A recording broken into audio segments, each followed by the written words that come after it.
द्वितीय अध्याय द्वितीय विधेय भगवान श्लोक संख्या 11 शब्दार्थ विभूषितम में कलयाकुलीयकहे महाधने नुपूरकंकणादिभिः स्निग्धामला कुञ्चितनेन कुन्तलैः विरोचमाना नहासकेशलम् शब्दार्थ विभूषितम सुसज्जित मेखलया करधनी से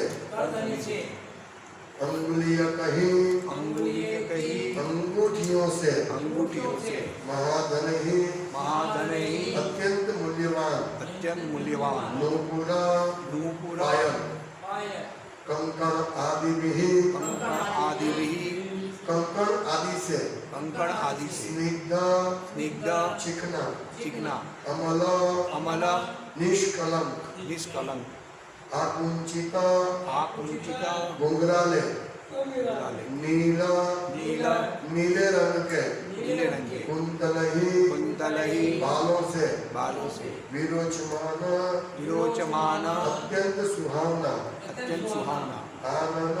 आनन मुख हास मुस्कान पेशलम सुंदर अनुवाद उनकी कमर अलंकृत करधनी से भली भांति सुशोभित है और उनकी अंगुलियों में बहुमूल्य रत्नों से जड़ित अंगूठियां हैं। उनके नुपुर, उनके कंकण, उनके घुंघराले नीले रंग की आभा वाले चिकने बाल तथा उनका सुंदर मुस्कान युक्त मुख, ये सभी अत्यंत सुहावने हैं। तात्पर्य पूर्ण पुरुषोत्तम भगवान सभी में सर्वाधिक सुंदर पुरुष है। श्री सुखदेव गोस्वामी उनके प्रत्येक अंग प्रत्यंग के दिव्य सौंदर्य का वर्णन निर्विशेषवादियों को यह बात पढ़ाने के लिए करते हैं कि भगवान पूजा की सुविधा के लिए भक्त की पूरी कल्पना नहीं है, अपितु वे यथार्थ में और स्वरूप से परम पुरुष हैं। परम सत्य का निराकार पहलू उनका भी किरण मात्र है, जिस तरह सूर्य की किरण है, सूर्य के भी किरण है। ओम ज्ञानतिमिरान्धस्य ज्ञानञ्जनशलाकया चक्षुरुन्मिलितं येन तस्मै श्रीगुरुवे नमः। श्रीचैतन्यमनोभीष्टं स्थापितं येन भूतले स्वयं रूपकदा मह्यं ददाति स्वपदान्तिकं। वन्देऽहं श्रीगुरुं वन्देऽहं श्रीपदकमलं श्रीगुरुं वैष्णवांश्च श्रीरूपं साग्रजातं साद्वैतं सावधूतं परिजनसहितं कृष्णचैतन्यदेवं श्रीराधाकृष्णपादान् सहगणललिता श्रीशाखान्वितांश्च। हरे कृष्णा कृष्णा कृष्णा हरे हरे, हरे राम राम राम हरे हरे। हरे कृष्णा। भगवान का सुंदर वर्णन, भगवान के गहने, भगवान का मुख, भगवान के बाल, सबका वर्णन आज के श्लोक में किया गया है। तो भगवान सर्वाधिक सुंदर पुरुष है।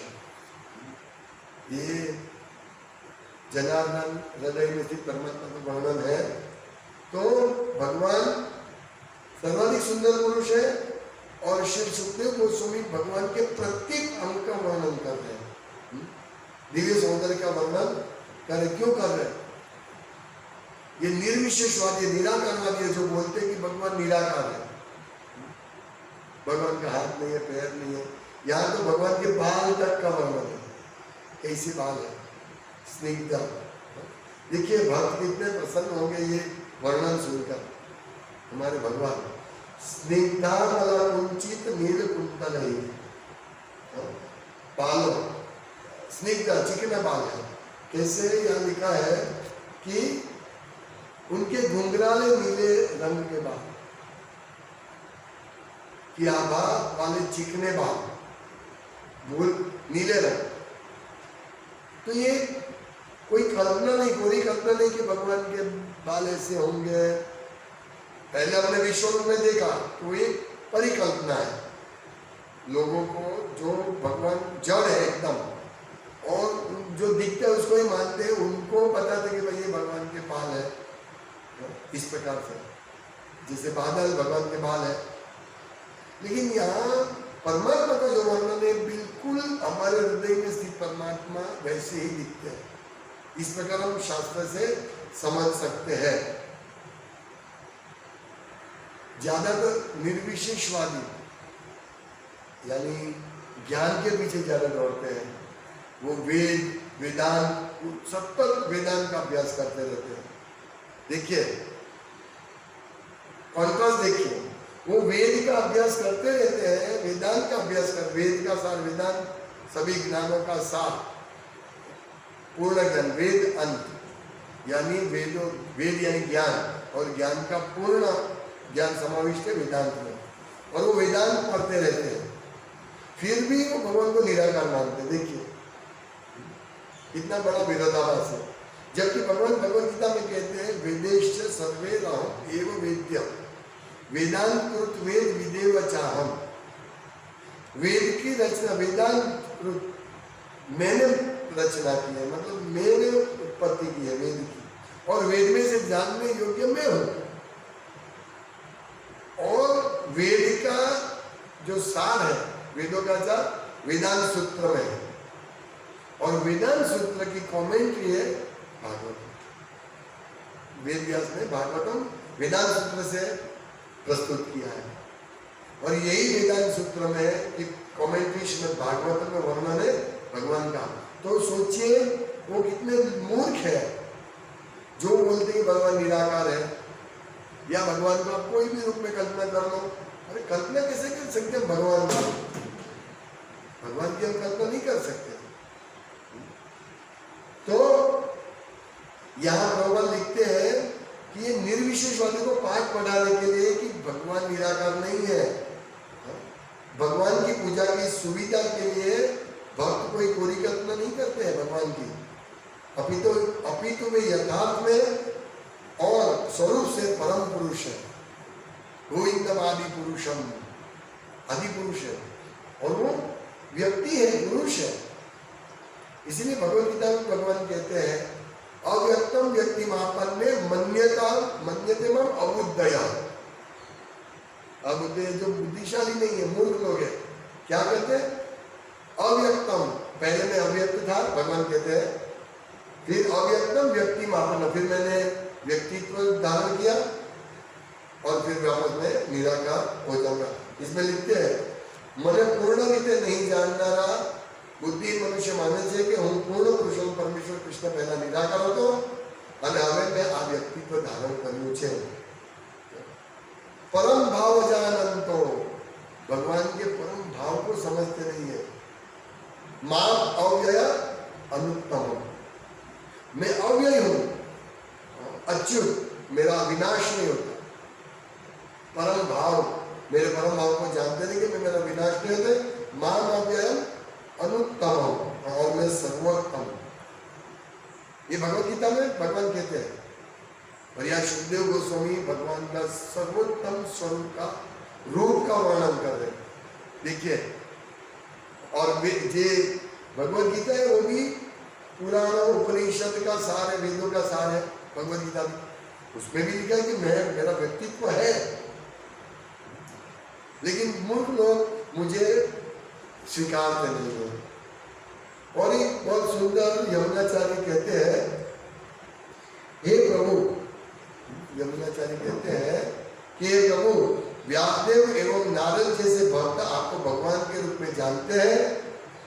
अनेक वैदिक ग्रंथों को पढ़कर मनुष्य आपके गुण, रूप और लीला को जान सकते हैं, और इस प्रकार आपके पूर्ण पुरुषोत्तम परमेश्वर के रूप को समझ सकते हैं।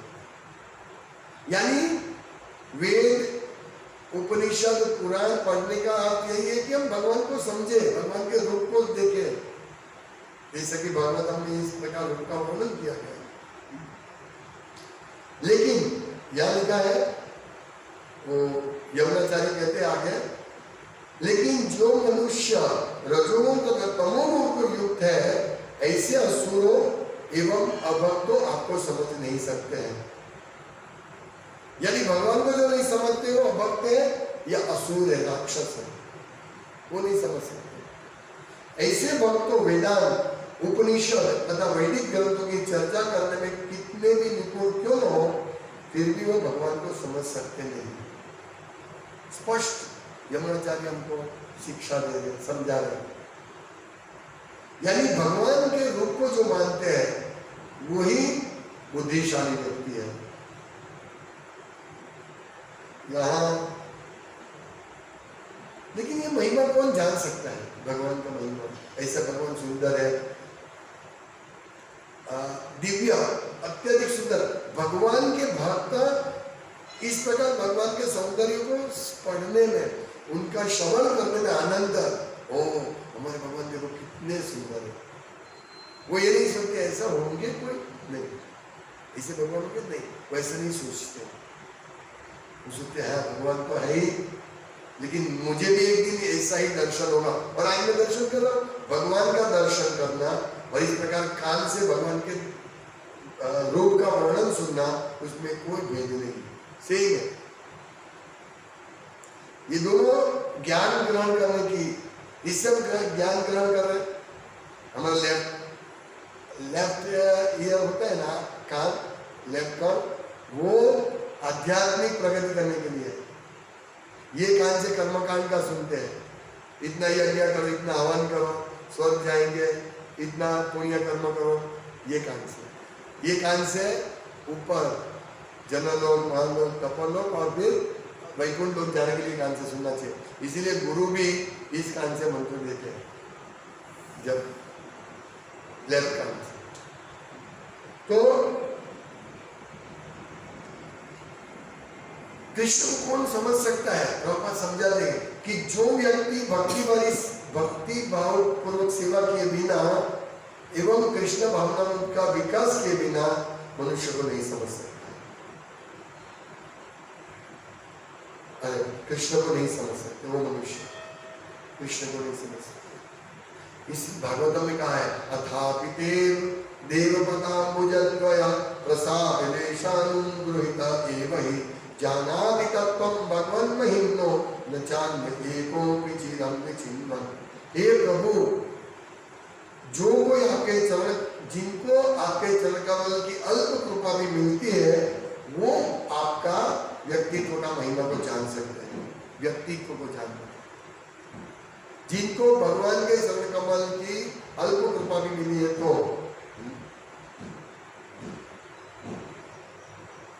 भगवान के भक्त की। पर लेकिन जो लोग पूर्ण पुरुषोत्तम परमेश्वर को जानने के लिए मानसिक तर्क वितर्क करते हैं, निर्विशेषवादी, और अनेक सालों तक वेदों का अध्ययन करने के बाद भी वो उनको जान नहीं सकते हैं। यानी हमको भक्ति की कृपा चाहिए, भगवान को जानने के लिए भक्ति की कृपा चाहिए। और आज एक महान शक्ति तत्व भगवान चैतन्य महाप्रभु की लीला में जो गदाधर पंडित के नाम से जाने जाते हैं, उनका आविर्भाव तिथि है। गदाधर पंडित शक्ति तत्व है और उनके सब वो भगवान के जैसे पंच तत्वों में श्री कृष्ण चैतन्य, प्रभु नित्यानंद, श्री अद्वैत, ये तीन महाप्रभु प्रभु है। भगवान विष्णु तत्व और चैतन्य महाप्रभु महाप्रभु है। अद्वैताचार्य और नित्यानंद प्रभु प्रभु है, विष्णु तत्व है भगवान, और चैतन्य महाप्रभु कृष्ण है महाप्रभु। ये तीन विष्णु तत्व, वे श्री कृष्ण चैतन्य, प्रभु नित्यानंद, श्री अद्वैत, गदाधर पंडित, वो शक्ति तत्व है। राधा रानी या भगवान की रुक्मणी देवी, उनका प्रतिनिधित्व करते हैं। और बहुत सुंदर उनका वर्णन है कि भगवान और उनके बीच में बहुत गाढ़ संबंध था। वो एक दूसरे के बिना रह नहीं सकते थे। चैतन्य महाप्रभु बहुत प्रिय थे गदाधर पंडित, और चैतन्य महाप्रभु कभी कभी उनको शिक्षा करते थे तो बिल्कुल चुप रहते थे। शक्ति थे वो, चैतन्य महाप्रभु कभी सामने नहीं बोलते थे। जैसे रुक्मिणी देवी, जब भगवान कृष्ण उनकी मजाक करते हैं, रुक्मिणी देवी और सत्यभामा दोनों भगवान की रानी है, लेकिन दोनों के स्वभाव में बहुत फर्क है। भगवान को आनंद देने के लिए दोनों का स्वभाव अलग अलग है। जैसे रुक्मिणी देवी भगवान कुछ भी बोलते हैं उनको गंभीरता से लेते हैं और सामने जवाब नहीं देते। तो भगवान ने सोचा कृष्ण ने कि मैं एक बार उनकी मजाक कर, तो मजाक में रुक्मिणी देवी भगवान को चामर दिला रहे थे, तो मजाक में उन्होंने बोल दिया कि देखो मैं तो एक गोवाल हूँ, आप रानी राजकुमारी हो, आपने मेरे साथ क्यों शादी कर ली? आपको तो बड़े बड़े राजा मिलते थे, राजकुमार मिलते थे, मेरे साथ सिर्फ क्यों शादी की? ऐसे भगवान मजाक करते हैं। रुक्मिणी बेहोश होकर गिर जाते हैं।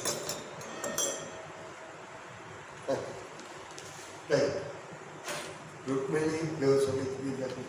तो यही स्वभाव गदाधर पंडित का है। एक बार चैतन्य गदाधर पंडित जगन्नाथपुरी में रहते थे और उन्होंने व्रत लिया था कि वो कभी भी ये नहीं छोड़ेंगे। जगन्नाथपुरी धाम क्षेत्र, उसको क्या बोलते हैं, क्षेत्र व्रत ऐसा कुछ है, वो क्षेत्र छोड़ के नहीं जाते कभी भी, कुछ भी हो जाए। ये व्रत लेते हैं, गदाधर पंडित ने व्रत लिया। तो एक बार चैतन्य महाप्रभु बंगाल जाते हैं और फिर वहां से वृंदावन जाने वाले थे, तो वो उनके साथ साथ चलते हैं। तो चैतन्य महाप्रभु बोला आपने व्रत लिया, आप चले जाओ वापस।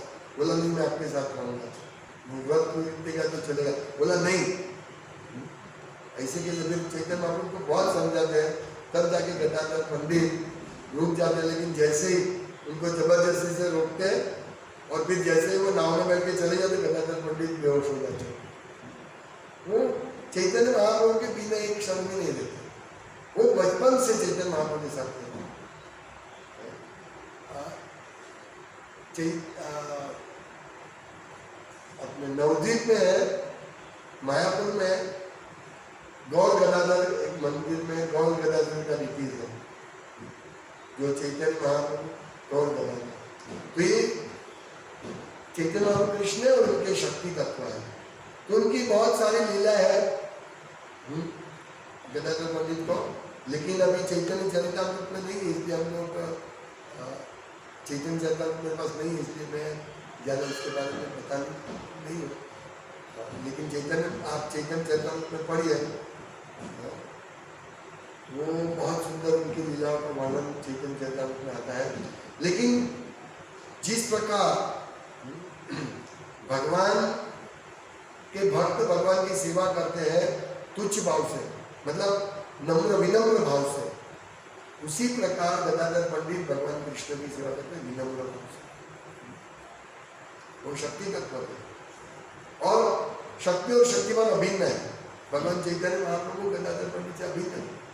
हालांकि ये पंच तत्व पांचों रूप एक ही है। पंच तत्व 5 रूप में भगवान अपना विस्तार करते हैं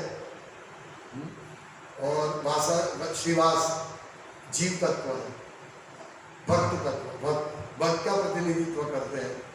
और गदाधर पंडित के जितने भी परंपरा में उनके अंदर में जो भी भक्त है वो सब शक्ति तत्व और वो सब भगवान की सेवा में लगते हैं।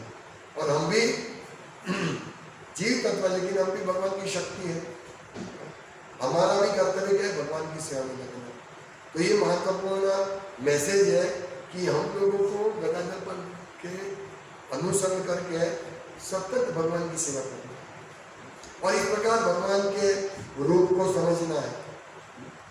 क्योंकि यहाँ स्पष्ट लिखा है कि भक्तों की चरण कमल की कृपा के बिना हम लोग भगवान कृष्ण को नहीं समझ सकते। इसीलिए ऐसे महान भक्तों के चरण कमल में हम चल के किस प्रकार से भगवान की सेवा करनी है वो हमें सीखना है। जैसे लेकिन यहाँ लिखा है ना, प्रभुपाद लिखते हैं कि निर्विशेषवादी इस प्रकार के नहीं समझ सकते। वो भगवान को नहीं मानते तो भगवान की शक्ति को, उनके लिए एक ही चीज है शक्ति तत्व। वो बोलते शक्ति जो भी है वो शक्ति है, और शक्ति निराकार है। तो परम शक्ति क्या निराकार है, और उसी शक्ति को लेकर परमात्मा अलग अलग रूप धारण करते, कभी राम बन के आते, कभी कृष्ण बन के आते। तो ये पूरा परिकल्पना है, क्योंकि ये स्पेकुलेशन बोलते हैं। इसलिए यहाँ प्रभुपाद कहते हैं कि भागवतम में भी कहा गया है कि जो लोग पूर्ण पुरुषोत्तम परमेश्वर को जानने के लिए मानसिक तर्क वितर्क करते हैं, वे अनेक वर्षों तक वेदों का अध्ययन करने के बाद भी उनको जान नहीं सकते। इसीलिए हमारा परम कर्तव्य है कि हम मानसिक तर्क वितर्क को छोड़ दें, इसलिए और एकमात्र कृष्ण के शरण में जाए। तो भगवान ऐसे ना हम प्रकाश सर्वस्य योग माया समावृता, मैं सबके सामने प्रकट नहीं होता हूं, ना हम प्रकाश योग। तो भगवान अपनी योग माया के द्वारा के पर्दे से अपने आप को प्रस्तुत सबके सामने नहीं करते। तो किसके सामने? मूढ़ोयम ना भी जाना थी लोगों माम अजन्म अव्यय। जो मूढ़ लोग हैं वो क्या है? माम अजन्म, मैं अजन्मा और अव्यय हूं, ये नहीं जानते, क्योंकि मैं अपनी प्रकाश, अपनी योग माया शक्ति से दंड देता हूं। इसलिए हम देखते हैं न तो दुर्योधन, न तो और कोई लोग, पांडव और थोड़े बहुत लोगों को छोड़कर कोई भगवान को नहीं जान सकते। तो हम कौन होते हैं? उस टाइम में ये लोग तो इतने भाग्यशाली थे कि भगवान के साथ बात कर सकते थे। दुर्योधन को भगवान ने विश्व रूप भी दिखाया, लेकिन वो इतना मूर्ख था कि भगवान को देखने के बाद भी, भगवान ने विश्व रूप दिखाया उसके बाद भी भगवान को नहीं समझ सके। तो इस कलयुग के लोगों की तो बात ही हम क्या करें?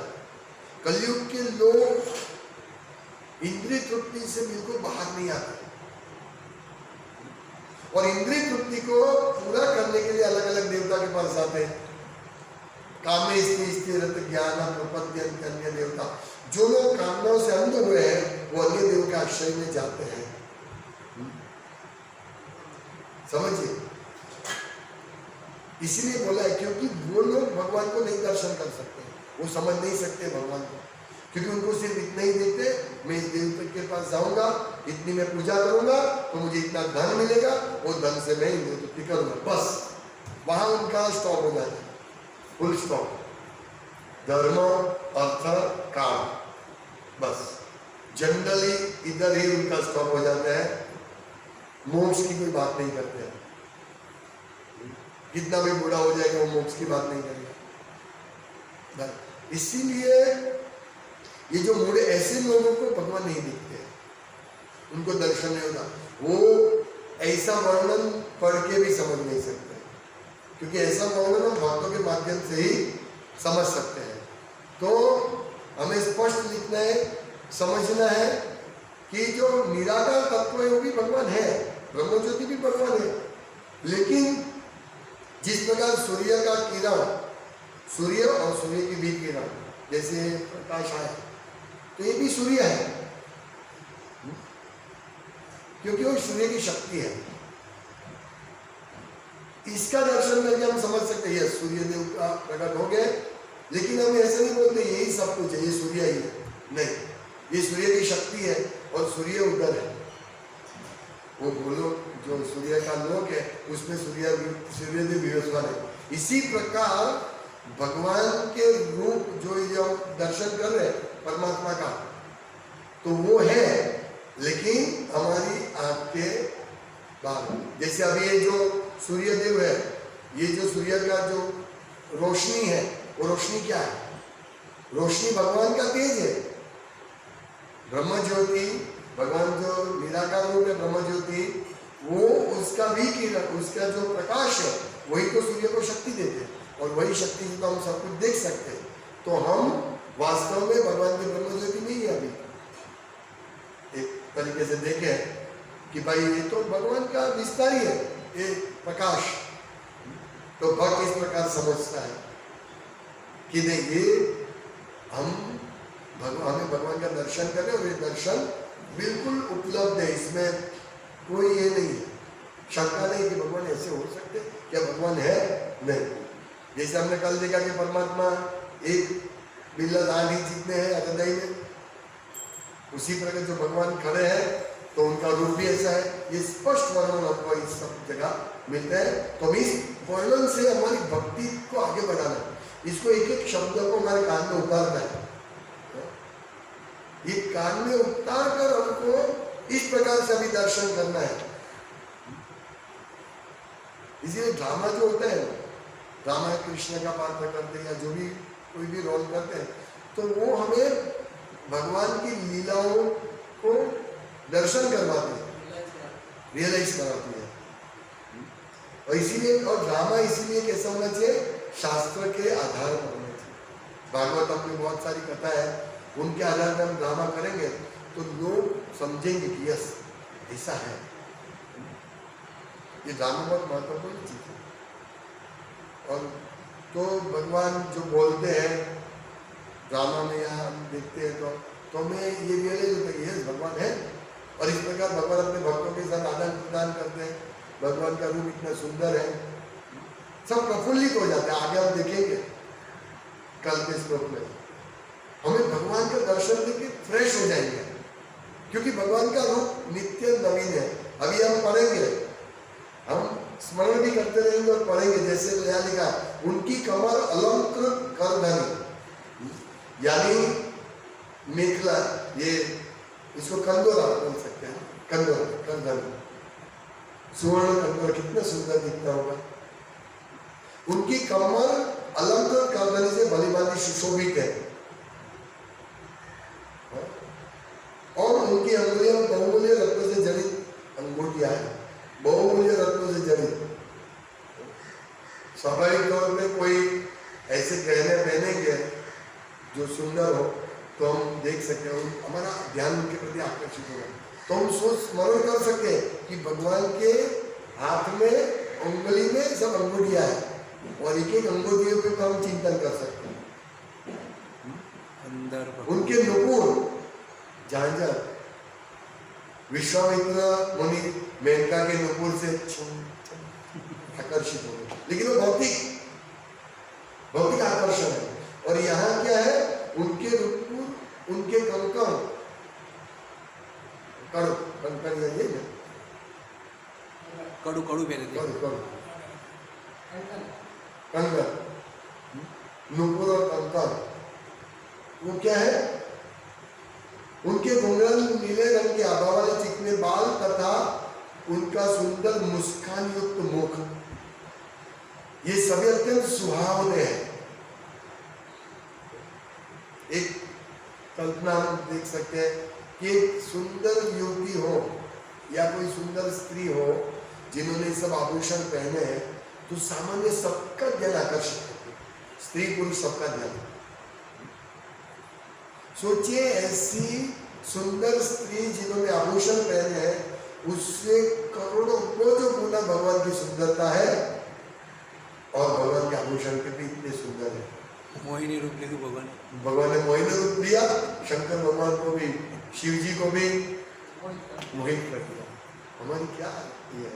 इसीलिए हम लोग विनम्रता से यही प्रार्थना कर रहे हैं महान आचार्य कि वैदिक ग्रंथों को जानकर ही, विविध वैदिक ग्रंथों को पढ़कर ही आपके गुण रूप तथा लीला को समझ सकते हैं। रूप को हम नहीं समझ सकते से, क्योंकि हम कल्पना ही नहीं कर सकते कि भगवान कितने सुंदर है, और भगवान से सुंदर कोई नहीं है। पूर्ण पुरुषोत्तम भगवान सभी से सर्वाधिक सुंदर पुरुष है।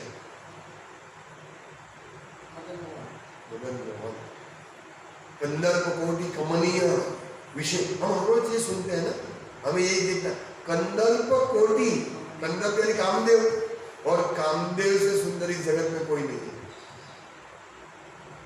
कंदर्प कोटि कमनीय विशेष शोभा, क्या वर्णन करते हैं ब्रह्मा जी। ये ब्रह्मा जी ने स्वयं देखा है भगवान को।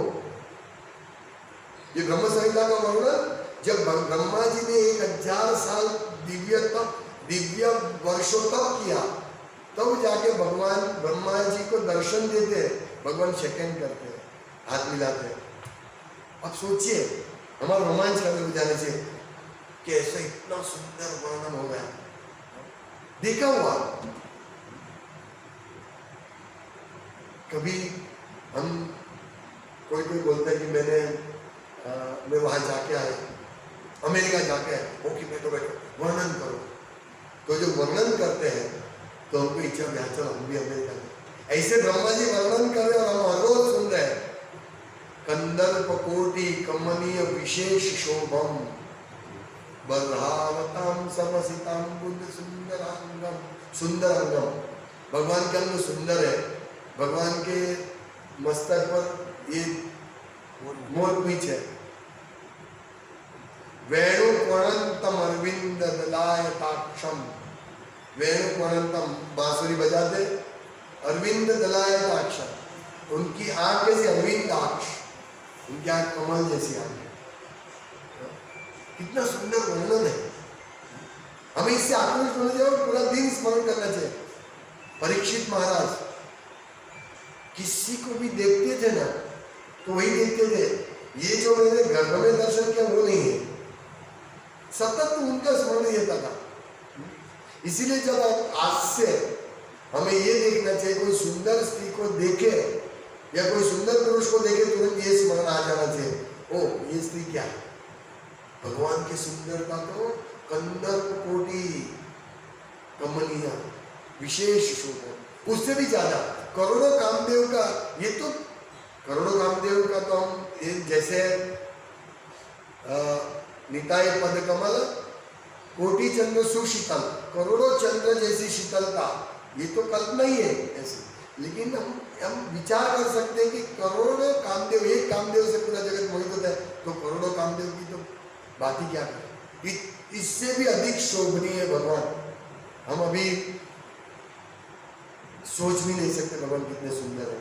लेकिन हम ये कर सकते हैं कि किसी भी सुंदर वस्तु को देखकर हम ये सोच सकते हैं कि हमारे भगवान कृष्ण, भगवान विष्णु इनसे अनेक गुना सुंदर है, बस इतना हम स्मरण कर सकते हैं।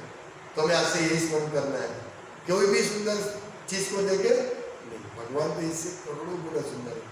क्यों मैं भगवान को दर्शन के लिए अपने इंद्रियों को नहीं लगाऊं। ये टपोरी लोग बैठे रहते हैं ना कॉलेज के, स्कूल के सामने कोई लड़की निकले उसको देखे, कॉलेज की गर्ल निकले उनको देखे, ये टपोरी को ये वर्णन करवाना चाहिए, देखो कितना सुंदर है भगवान, उनको देखो ना, उनका दर्शन करो। वो नहीं करेंगे, तुमको सुंदर चीज चाहिए ना तो इनका दर्शन करो। ये नाशवान चीज के पीछे क्यों लगते हो, इतने अति सुंदर है भगवान। और भगवान ये हम वर्णन में इतने हमको आनंद हो रहा है, तो भगवान वास्तविक सुंदरता देखेंगे तो ध्रुव महाराज जैसे ही भगवान का दर्शन हुआ, उनकी आंखों में से सतत आंसू निकल रहे और कुछ नहीं बोल पाते, इतने दिव्य आनंद में थे, क्या बोल रहे कुछ नहीं बोल सकते, इतने स्तब्ध हो गए। इस प्रकार हम लोग भगवान के रूप का दर्शन करके, उनका स्मरण करके इस भौतिक जगत की, ये जो भौतिक जगत का सौंदर्य है उसको भूल सकते हैं। मेरा मित्र वो बता रहा था, वो अभी लेह लद्दाख जाने वाला है। बोला क्या लेह लद्दाख में क्या है, बोले बहुत सुंदर है, वो जगह बहुत सुंदर है, नेचुरल ब्यूटी है। तो मैंने वही यही स्मरण किया, ये सब नेचुरल ब्यूटी क्या देखने जाते हैं, भौतिक नाशवन, इसे भगवान की ब्यूटी देखो, भगवान की सुंदरता को देखो। हम सब इसके सामने जीरो है। हरे कृष्ण। श्रीमद् भागवतम की जय, श्रील प्रभुपाद की जय।